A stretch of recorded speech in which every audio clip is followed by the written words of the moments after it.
வாசல்லே அம்மாவும் பொண்ணும் பிரச்சனை ஆரம்பிச்சிட்டீங்களா? சார், நல்லதொரு குடும்பம் பல்கலைக்கழகம். அது கலகம் இல்லப்பா, கழகம். ஓ, உனக்கு தமிழ் தெரியாதா? இல்லை சார், நான் சரியாக தான் சொன்னேன். எனக்கு தமிழ் நல்லாவே தெரியும். உங்களுக்கு தான் நாட்டு நடப்பு தெரியல. அதுவும் சரிதான்ப்பா. இன்னைக்கு நிறைய குடும்பங்களில் கலகம்தான். உதாரணத்துக்கு என் சம்மந்தி குடும்பமே இருக்கே. என்னது இது? வந்த உடனே கலகம் அது இதுன்னு பேசிட்டு இருக்கீங்க. சாப்பாடு என்ன, ஸ்வீட் என்ன, என்ன பாயசம் அது இதுன்னு பேசலாம்ல. சந்தியா, வலது கால எடுத்து வச்சு உள்ளவம்மா.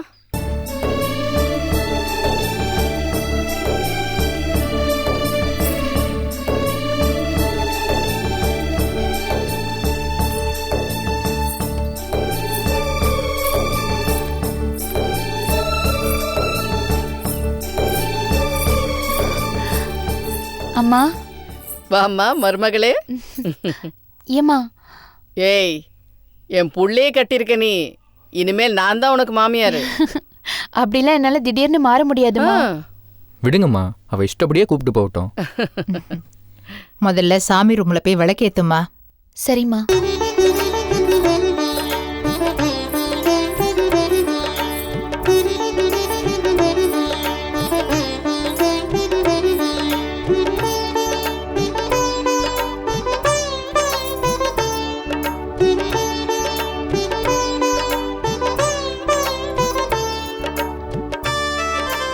விளக்கேற்று சந்தியா.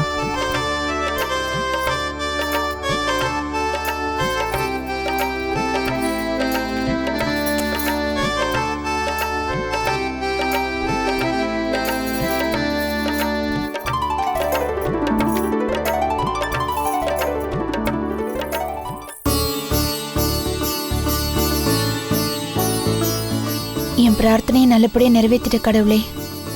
நல்ல வாழ்க்கையை கொடுத்துருக்க, ஒரு அன்பான புருஷனை கொடுத்துருக்க. இந்த சந்தோஷம் என் வாழ்நாள் முழுசும் நீடிக்கணும். எல்லாருமே நல்லா இருக்கணும்.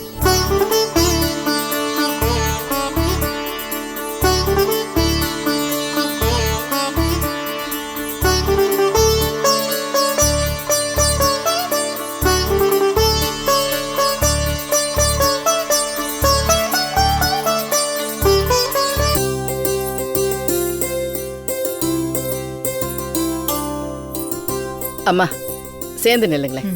வெங்கடேஷ், அத்தை மாமா காலில் விழுந்து ஆசீர்வாதம் வாங்கிக்கோங்க. வா. தீர்க்காயுசோட தீர்க்க சுமங்கலியா நல்லா இருங்கப்பா. நல்லா இருங்க. அம்மா கிட்டேயும் வாங்கிக்கோ. நல்லா இருங்கப்பா, நல்லா இருங்கம்மா. ஒத்துமையா சந்தோஷமா இருக்கணும். நல்லா இருங்கம்மா. எப்படியோ எப்போ நடக்க வேண்டிய கல்யாணம் இங்க இப்படி நடந்திருக்கு. கடவுள் ஏதோ ஒரு கணக்கு வச்சுதான் இப்படி நடத்துறாரு. மாமா, உங்க பொண்ணை நான் மறைச்சு வச்சது எதுக்குன்னு தெரியுமா? கல்யாணம் பண்ணிக்கதான். கவலையே படாதீங்க, கண் கலங்காம பாத்துக்குவேன். அதுக்கு சொல்லல மாப்பிள்ள, நீங்க நிச்சயமா நல்லா பாத்துக்குவீங்க. நீங்க 2 பேரும் சந்தோஷமா இருப்பீங்க. அதுல எந்த சந்தேகமும் இல்லை. ஏன்னா இது சாமி போட்ட முடிச்சு. உண்மைதாங்க. அப்புறம் சமைக்க நேரம் இல்லை, ஹோட்டல்லேருந்து ஆர்டர் பண்ணலான்னு இருக்கேன். என்ன சொல்ற சந்தியா? நமக்கு மட்டும் ஆர்டர் பண்ணிடலாமா? அப்பா அம்மாவுக்கு வேண்டாம், அவங்களுக்கு ஒரு சின்ன வேலை பாக்கி இருக்கு. நீங்க எங்க கல்யாணத்துக்கு வந்தது, இங்க கொண்டு வந்து எங்களை விட்டது, எங்களை வாழ்த்துனது எல்லாமே ரொம்ப சந்தோஷமா இருக்கு. இப்ப நீங்க எனக்கு ஒரு உதவி செய்யணும். என்னம்மா? செல்வா என்ன ஆனாருன்னே தெரியல. அவரும் நம்ம வீட்டு மாப்பிள்ள தானேம்மா. அப்படியே கோவில்லயே அவரை விட்டுட்டு வந்துட்டோமே. ஆமாமா, எனக்கு மனசு வருத்தமா தான் இருக்கு. நீங்க 2 பேரும் உடனே செல்வா வீட்டுக்கு போங்க. செல்வாவை கொஞ்சம் சமாதானப்படுத்துங்க. அவர் நிச்சயம் பெரிய ஷாக்ல இருப்பாரு. நடந்தது தீபா கிட்ட சொல்லி அவ மூலமா செல்வாவை கொஞ்சம் சமாதானப்படுத்துங்க. என்னங்க நான் சொல்றது? கரெக்ட் சந்தியா. பாவம் செல்வா. சந்தியா சொல்றது வாஸ்தவம் தாங்க. செல்வாவும் தீபாவும் நல்லா இருக்கணுங்கிறதுக்காகத்தானே நாம் இந்த கல்யாணத்தையும் நடத்தினோம். அதனால அவங்களோட சந்தோஷமான வாழ்க்கைக்கு நாம் எல்லாரும் சேர்ந்து பிள்ளையார் சுழி போட வேண்டியது தான் முதல் வேலை. சரிங்கம்மா, நீங்க சொல்றதான் கரெக்ட். நாங்க கிளம்புறோம். சரிம்மா. ஒன்று செய்யலாம். நான் அவங்கள ஹோட்டலில் போய் சாப்பிட வச்சு நானே காரில் ட்ராப் பண்ணிட்டு வந்துடுறேன். இல்ல மாப்பிள்ள, நீங்க புதுசா கல்யாணமானவர், இன்னைக்கு வெளியில போகக்கூடாது. அந்த சம்பிரதாயம் எல்லாம் எதுக்கு? கல்யாணத்துக்கு வந்தவங்க 2 பேரையும் பட்னியா அதுவும் ஆட்டோவில் அனுப்புறது சந்தியாவே சொன்னாலும் எனக்கு அதில் உடன்பாடு இல்லை. நான் இதுக்கு ஒத்துக்கவே மாட்டேன். சரி, கூட்டிட்டு போங்க. உங்க அத்தை, உங்க மாமா, நீங்களே அவங்கள கவனிங்க, நல்லா சமாளிங்க. இல்லை எப்படி போலாமா? ஆ. வரேம்மா. சரிப்பா. வாங்க. வர்றோம்மா. வரேங்க வாங்க. வரேம்மா. வாங்க வாங்கம்மா. தம்பி வாஞ்சி அம்மா. வாயேன். நம்ம வழக்கமா ஹோம் டெலிவரி ஆர்டர் பண்ணுவோம்ல ஒரு ஹோட்டல், ஆமா. அந்த நம்பர் கொஞ்சம் எடுத்துட்டு வாயேன். இதோ எடுத்துட்டு வரேம்மா. நீ வாம்மா, ம். உள்ள போலாம். வா.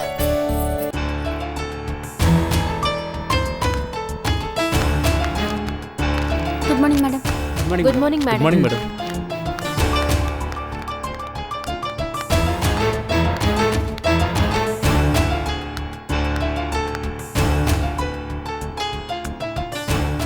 ஓ, what a surprise.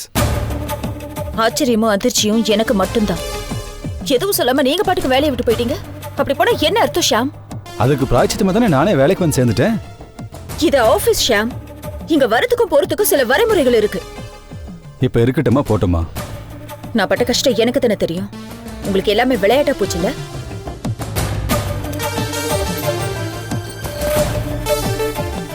Sorry madam, இந்த வார்த்தையை சொல்லக்கூடாதுன்னு நினைச்சேன். ஆனா என் வாயாலே இந்த வார்த்தையை சொல்ல வச்சிட்டீங்க. புரிஞ்சுக்கிட்ட சரி. நான் தான் உங்ககிட்ட முதல்ல சொல்லியிருக்கேனே, என்னை எந்த குண்ட்லையும் அடிச்சுக்க ட்ரை பண்ணாதீங்க, நான் ஒரு ஃப்ரீ பேர்ட்னு. ஆஃபீஸ் என்ற ஷோ கேஸில் என்ன அடிச்சுக்க ட்ரை பண்ணாதீங்கன்னு சொல்லியிருக்கேனே. சுதந்திரமா இருக்கிறது வேற, கடமையில இருந்து தவறுறது வேற. உங்களை நம்பி நான் இந்த கம்பெனில 2 பொறுப்புகளை ஒப்படைச்சிருந்தேன். ஒன்னு பர்ச்சேஸ் மேனேஜர், இன்னொன்னு என்னோட பர்சனல் செக்ரட்டரி. ஆனா அதுக்கு நீங்க கொடுத்த பலன், உங்க அட்ரஸ தேடி ஸ்ரீபெரும்புதூர்ல இருந்து ஸ்ரீதேவி குப்பம் வரைக்கும் அலைய வச்சிட்டீங்க. ஐ எம் சாரி மேடம், இது வரைக்கும் 2 வாட்டி சொல்லிட்டேன். இப்போ கொஞ்சம் ஆஃபீஸ் ஒர்க் பார்க்கலாமா? நான் என்னால ஃபேஸ் பண்றேன்னு உங்களுக்கு தெரியாது ஷாம். ஏற்கனவே ரொம்ப அப்செட்டா இருக்கேன். தெரியும் மேடம், குழந்தைக்கு உடம்பு சரியில்லை, அந்த விஷயமும் கேள்விப்பட்டேன். இப்போ எப்படி இருக்கா ராஜலட்சுமி? பிறவிலேயே அவளுக்கு ஒரு கிட்னி தான் இருந்திருக்கு. அதுவும் இப்ப பாதிக்கப்பட்டிருக்குன்னு டாக்டர் பெரிய ஷாக் கொடுத்துட்டாரு. இத்தனை வருஷமா நாங்க இதை கவனிக்காம இருந்திருக்கோம்னு நினைக்கும் போது பயங்கர அதிர்ச்சியா இருக்கு. ராஜலட்சுமிக்கு அடிக்கடி உடம்பு சரியில்லாம போனதுண்டு. ஆனா அதுக்கு காரணம் இதுதானே எனக்கு இப்பதான் புரிஞ்சுது. உடனடியே ஒரு கிட்னிக்கு ஏற்பாடு பண்ணணுமா? என்ன பண்றதுன்னே தெரியல. கவலைப்படாதீங்க மேடம், என்னால் முடிஞ்ச எல்லா உதவியும் நான் செய்கிறேன். முடியுமா ஷாம்? ஷாம் இருக்க பயமேன். ப்ளீஸ் ஷாம், ஏதாவது பண்ணுங்க. எனக்கு என் குழந்தை ஒண்ணுதான் ஆதாரம். அவதான் எனக்கு எல்லாம். அவளுக்கு ஏதாவது ஆச்சுன்னா நான் என்ன பண்ணுவேன்? ஒன்றும் ஆகாது மேடம், நாம அப்படி விட்டுருவோமா? இல்ல ஷாம், உங்களுக்கு தெரியாது நான் எதுக்கு சொல்றேன்னு. அதுவும் தெரியும். உங்க கணவர் சுப்பிரமணியம் இந்த கம்பெனியோட ஓனர் மகாவும் யூஎஸ்ல செட்டில் ஆயிட்டாங்க. இனி திரும்ப வரமாட்டாங்க. இப்போதைக்கு உங்க கணவர் உங்களுக்கு செஞ்சது மிகப்பெரிய பச்சை துரோகம். இந்த அதிர்ச்சியிலிருந்து மீள்றதுக்குள்ள குழந்தைக்கு வேற இப்படி ஒரு பிரச்சனை. இதெல்லாம் உங்களுக்கு எப்படி தெரியும்? எனக்கு தான் சாமுத்திரிகா லட்சணம் தெரியும். நீங்க வீட்டுக்கு வரும்போதே நான் சொன்னேனே. மேடம், உங்க மனசுல இருக்கிற பிரச்சனை கண்ணாடி மாதிரி உங்க முகத்துல பிரதிபலிக்குது. எனக்கு அவர் மேல ஆத்திரமா வருது ஷாம். இல்ல மேடம், உங்க கணவர் மேலேயோ மகா மேல ஏற்படுற கோபத்திலேயோ ஆத்திரத்திலேயோ இப்ப நீங்க எந்த முடிவு எடுத்தாலும் அது விபரீதத்தில் தான் போய் முடியும். நீங்க ரியாக்ட் பண்ணுவீங்கன்னு அவங்க எதிர்பார்த்து காத்துக்கிட்டு இருப்பாங்க. ஆனா நீங்க அதை பண்ணவே கூடாது. அது அவங்களுக்கு அதிர்ச்சியா இருக்கும். அந்த ஷாக்கை நீங்க அவங்களுக்கு கொடுக்கணும் மேடம். சொல்றது சுலபம். வாழ்க்கை துணைன்றது ஒரு சப்போர்ட் தான்.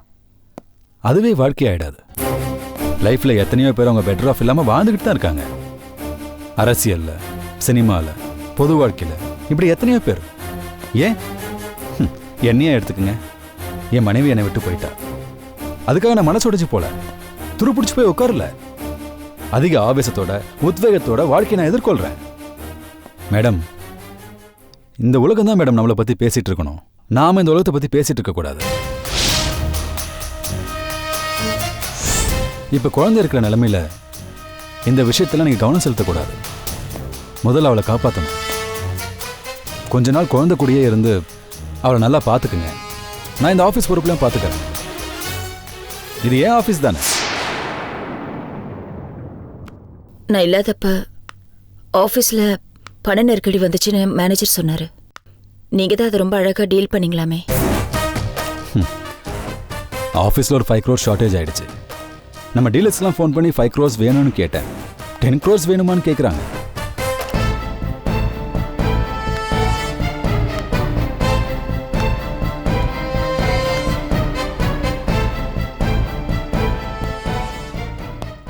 ஏன் கேட்க மாட்டாங்க?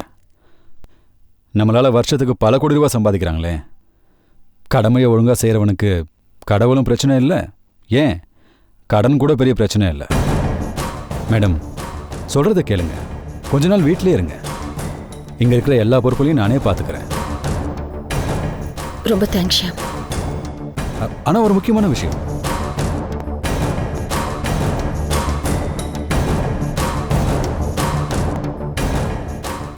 மகா அவங்க சொத்துக்களையும் இந்த கம்பெனி பொறுப்புகளையும் எப்படி உங்க பேர்ல மாத்திருக்காங்க, அந்த அக்ரிமெண்ட் டீட்டெயில்ஸ்லாம் நான் கொஞ்சம் படிச்சு பார்க்கணும். அப்பதான் இந்த கம்பெனிக்கு சில சாதகமான முடிவுகளை என்னால் எடுக்க முடியும். நான் அதை பத்தி டீட்டெயில்டா எதுவும் தெரிஞ்சுக்கல. மகா இங்கிருந்து யுஎஸ்க்கு போனது எல்லாமே பிளான் பண்ணி தான் பண்ணியிருக்கா. என்னை எங்கள் ஆஃபீஸில் உட்கார வச்சது, அவரை யுஎஸ்க்கு கூட்டிட்டு போனது, அவளோட சொத்து, ஆஃபீஸ், இப்படி எல்லா பொறுப்புகளையும் என்கிட்ட கொடுத்தது என்னை நகர விடாம பண்றதுக்கு தான். இப்படி எல்லாத்தையுமே அவ ரொம்ப ப்ரீ பிளான்டா தான் பண்ணியிருக்கா.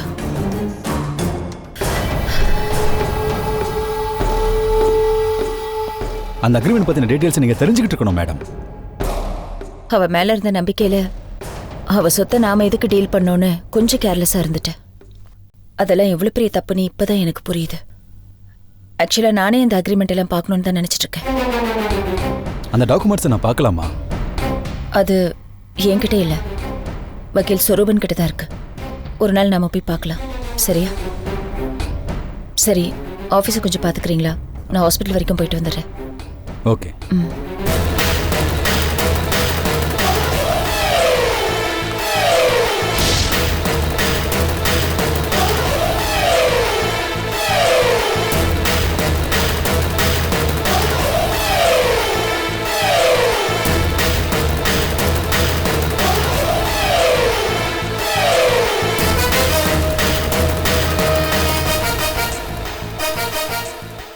இது என் பாட்டன் சொத்து, ஏன் சொத்து.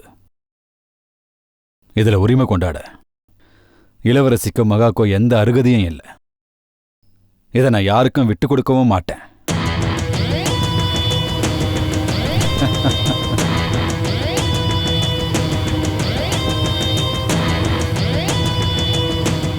Sham, owner, proprietor, managing director, Maga Industries. How nice. How beautiful.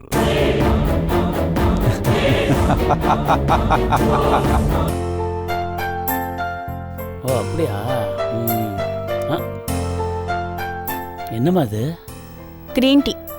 ஒரு நாளைக்கு ஒரு தடவையாவது கிரீன் டீ குடிச்சு பழகுங்க. அது உங்க ஆரோக்கியத்துக்கு ரொம்ப நல்லது. இது டீ இல்லைம்மா, இந்த குடும்பத்துக்கு ஏற்ற மருமகளை ஆயிட்டேங்கிறதுக்கு நீ காட்டுற கிரீன் சிக்னல்மா. நீ சொல்கிற மாதிரி நாங்கள் கேட்குறோம்மா. அதே மாதிரி நீ ஒரு பேரப்பிள்ளை பற்றி கூடிய சீக்கிரம் எங்கள் கையில் கொடுத்துருமா. அது 1000 கிரீன் டீக்கு சமம்மா. அது இதை விட ஆரோக்கியத்துக்கு ரொம்ப நல்லதுமா. அதான் விதிப்படி நடக்கட்டும் ஏற்கனவே சொல்லிட்டேன்ல. நம்ம செல்வாவை தான் விதிங்கிற மருமக.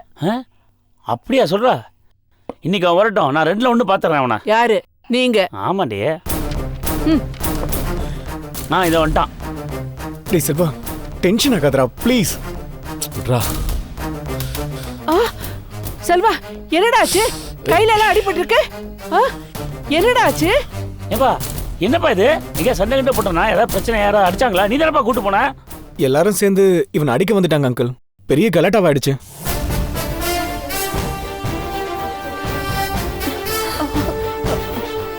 யார் அடிக்க வந்தது? டேய் செல்வா, சொல்டா, யாரா? அப்பா, சந்தியா போயிட்டாப்பா. என் சந்தியா என்னை விட்டு போயிட்டாப்பா. வேற ஒருத்தனை கல்யாணம் பண்ணிட்டு போயிட்டா. என்னங்க சொல்றீங்க? சந்தியாவை பாத்தீங்களா? சந்தியா கல்யாணத்துக்கு தான் நாங்க போயிட்டு வரோம். என்னப்பா வளர்ற? போகும்போது எங்ககிட்ட ஏன் சொல்லல? நாங்க போகும்போது சந்தியாவை தேடி தான் போனோம். போனதுக்கு அப்புறம் தான் தெரிஞ்சது சந்தியாக்கு இன்னைக்கு கல்யாணம்னு. எங்க அக்காவுக்கு கல்யாணமா? எங்க? சந்தியா ஏமாத்திட்டா தீபா. சந்தியா ஏமாத்திட்டா. அவ வேற ஒருத்தரை கல்யாணம் பண்ணிக்கிட்டா. வாழ்க்கையே நாசமா போச்சே. எதிர்காலமே இருண்டு போச்சே. இனிமேல் நான் வாழ்றதுல அர்த்தமே இல்ல. இன்னும் நான் எப்படி உயிரோட இருக்கேன்? ஐயோ ஐயோ, நான் சாவணும், நான் சாவணும், நான் சாவணும், நான் சாவணும், சாவணும், சாவணும், சாவணும்.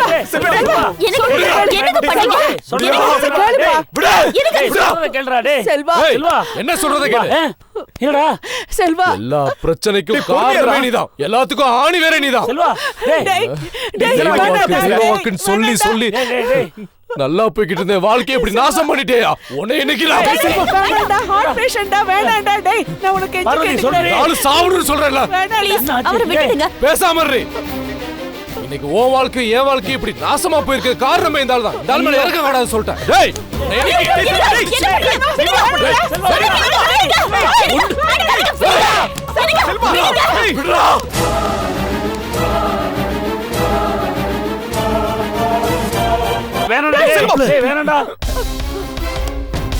வாயா கணக்கு வாத்தி, என் அப்பனுக்கு அடுத்த வில்லனே நீதான். எங்க எல்லாரையும் தப்பு கணக்கு போட வச்சு நீ மட்டும் கரெக்டா கணக்கு போட்டு உன் காரியத்தை நீ சாதிச்சிட்டேல. என்ன மாப்பிள்ள சொல்றீங்க? இத்தனை நாளா சந்தியா காணாம போயிட்டா, சந்தியா ஓடி போயிட்டான்னு ஊருக்குள்ள டிராமா போட்டுட்டு தெரிஞ்ச. சந்தியாவை நீயே ஒளிச்சு வச்சுட்டு இப்ப பெரிய பணக்கார கோடீஸ்வர மாப்பிள்ளைக்கு நைஸா கல்யாணம் பண்ணி வச்சிட்டேல. நீ மட்டும் 100க்கு 100 வாங்கிட்ட, நான் ஃபெயில் ஆயிட்டேன். நீ எல்லாம் ஒரு மனுஷனாயா? சம்பந்திமா, என்ன சொல்றா இவன்? இங்க வந்ததுல இருந்து சந்தியாவை பார்த்தேன், சந்தியாவுக்கு கல்யாணம் அது இதுன்னு வளரிட்டு இருக்கான். மாப்பிள்ள வளரல சம்பந்தி, உண்மையதான் சொல்றாரு. இன்னைக்கு சந்தியாவுக்கு கல்யாணம். நாங்க அந்த கல்யாணத்துக்கு தான் போயிட்டு வரோம்.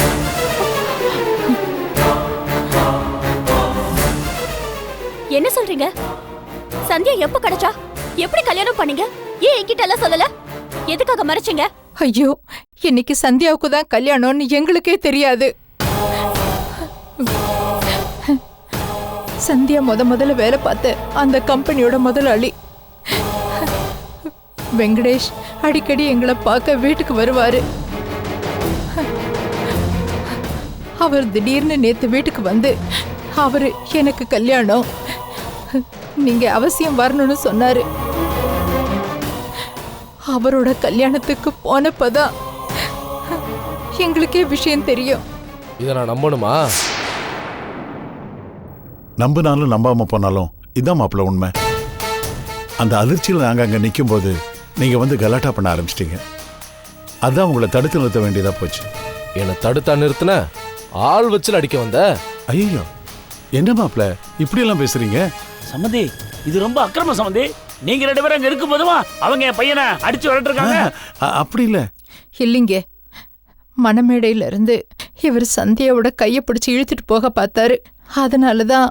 அதுக்காக என் புருஷனை 4 பேர் அடிக்கும் போது வேடிக்கை பார்த்துட்டு இருந்தியா நீ? உன்னை என்ன பண்ணா சொல்லு. நீ வேற ஏண்டி எரியிற நெருப்புல எண்ணெய் அள்ளி ஊத்துற? ஒரு பக்கம் இந்த மாப்பிள்ள, இன்னொரு பக்கம் அந்த மாப்பிள்ள. நாங்க எந்த மாப்பிள்ளன்னு பாக்குறது? ஓ, அதுக்காக என் புருஷன் உனக்கு இளக்காரமா போயிட்டாருல்ல? இவர் கைய பாரு. உனக்கு அன்னைக்கு வந்த மாப்பிள்ள பெருசா தெரியல, இன்னைக்கு வந்த மாப்பிள்ள பெருசா தெரிஞ்சுட்டாரு. ஏமா இப்படி எல்லாம் பேசி தேவையில்லாம பிரச்சனை பெருசாக்குற? நீங்க 2 பேரும் சாக கூடாதுன்னு நினைச்சுதான் இவர் இந்த கல்யாணத்தை பண்ணிக்கிட்டாரு. அது இவரோட பெருந்தன்மை. ஆனா நீங்க இன்னைக்கு வந்து யாரோ ஒருத்தனுக்காக உங்க மானத்தை காப்பாத்துற மாப்பிள்ளையே மறந்துட்டீங்கல்ல? உங்க சின்ன புத்திய காமிச்சிட்டீங்கல்ல? 10 பேருக்கு முன்னாடி இவர் அசிங்கப்படுத்தி அவமானப்படுத்தி அனுப்பியிருக்கீங்க. உங்க 2 பேருக்கும் வெக்கமா இல்ல? தப்புதாமா, எங்களை மன்னிச்சிரு. மன்னிப்ப அவர்கிட்ட கேளுங்க. ஏய் போதுண்டி, அடங்கு. ஏய் என்னடி இது? திடீர்னு ஆளாளுக்கு ஹாலிவுட் ரேஞ்சுக்கு நடிச்சு குட்டுறீங்க. நீ என்னடானா திடீர்னு ஏன் புருஷங்கிற? இவங்க என்னன்னா மன்னிப்பு இனிப்புன்னு வந்து பீலா விட்டுட்டு இருக்காங்க. இவங்க உண்மையான முகரையை தான் நான் கல்யாணத்திலே பார்த்துட்டேனே. நான் அழுவுற மாதிரி அழுவுறேன், நீ அடிக்கிற மாதிரி அடிங்கிற கதையெல்லாம் என்கிட்ட வேணாம், புரியுதா? நான் என்னங்க பண்ண? உங்க நல்லதுக்கு தானே பேசினேன். நீ என்ன பிடிச்ச பிசாசுடி. நீ எப்படி எனக்கு நல்லது பண்ணுவ? சந்தியா வேற ஒரு கல்யாணம் பண்ணி போயிட்டா. இனிமே செல்வாவுக்கு வேற போக்கிடமே கிடையாதுன்னு நைஸா வந்து என்கிட்ட ஒட்டுறியா? மார்னிங் ஷோ காலியானதும் மேட்னி ஷோ முடிஞ்சதும் ஈவினிங் ஷோ முடிஞ்சதும் நைட் ஷோ, இப்படி மாறி மாறி உட்கார்றதுக்கு மனசென சினிமா தியேட்டர் சீட்டு நினைச்சியா? எவ வேணாலும் வந்து உட்காந்து எந்திரிச்சிட்டு போறதுக்கு என் மனசு ஒன்றும் பீச்சில் இருக்கிற பெஞ்ச் கிடையாது, புரிஞ்சுக்கோ. இது லவ், காதல், அழிக்க முடியாத கல்வெட்டு. சந்தியா மேடம் நான் வச்சிருக்கிற இந்த உண்மையான காதல் என்னைக்குமே அழியாது. அவளுக்கு தான் இப்ப கல்யாணம் ஆயிடுச்சே, இனிமே என்ன பண்ண போறீங்க? அவளுக்கு கல்யாணம் ஆனதை என்னால ஒத்துக்க முடியாது. என் சந்தியா திரும்பி வருவா, அவளுக்காக நான் காத்துக்கிட்டு இருப்பேன். நீ இந்த வீட்டை விட்டு வெளியில போடி. செல்வா, டேய் மாப்பிள்ள. ஐயோ, யார் எதுவும் பேசக்கூடாது. என்ன சொன்னீங்க? நீ இந்த வீட்டில் இருக்க கூடாது, வெளியில போ. ஓ, வெளியே போடி.